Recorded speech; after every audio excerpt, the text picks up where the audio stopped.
C'est une bonne question parce qu'il y a toujours le prérequis pour accéder parce que ça dépend des langues. Parce que comme vous le savez, ici à Strasbourg, on offre 3 langues majeures, l'anglais, l'espagnol et l'allemand. Et pour y accéder, il faut avoir un bon niveau. Quand je parle d'un bon niveau, c'est un niveau B1 confirmé. Il y a d'autres langues qui sont proposées à un grand débutant. C'est le cas de l'italien, du néerlandais, du grec moderne, du suédois. Il y en a plein. Mais normalement, la combinaison de langues la plus demandée, c'est toujours anglais-espagnol, allemand-espagnol, parce que ce sont les 3 langues qu'on a étudiées au lycée. Le problème, c'est qu'on exige un niveau B1 confirmé. Parce que pour l'instant, il n'y a pas la possibilité de prendre l'espagnol en grand débutant. Alors, le problème, c'est que, vu les conditions particulières de l'Alsace, on privilégie l'étude de l'allemand au lycée. Que la plupart d'étudiants qui arrivent en première année ont fait l'anglais comme la première langue, comme LV1, l'allemand comme LV2 et l'espagnol comme LV3. Mais le problème, c'est que l'allemand, finalement, ça dépend. Il y a des gens qui adorent l'allemand, mais c'est pas toujours le cas. Donc, ils ont décidé de changer de langue, de reprendre l'espagnol comme langue B. Le problème, c'est que quand on a fait de l'espagnol au lycée, on acquiert un niveau A2,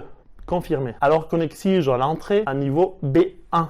Confirmé. Donc il y a un petit décalage tout à fait rattrapable parce qu'on est conscient de ce décalage. Donc dès le début on commence à pratiquer avec les bases, mais cela exige en même temps un grand effort de la part des étudiants qui arrivent, qui débarquent à première année et qui pensent qu'ils ont le niveau demandé. C'est vrai, mais il faut travailler à côté et quand je dis travailler, il faut travailler d'arrache-pied, au moins pendant le premier semestre.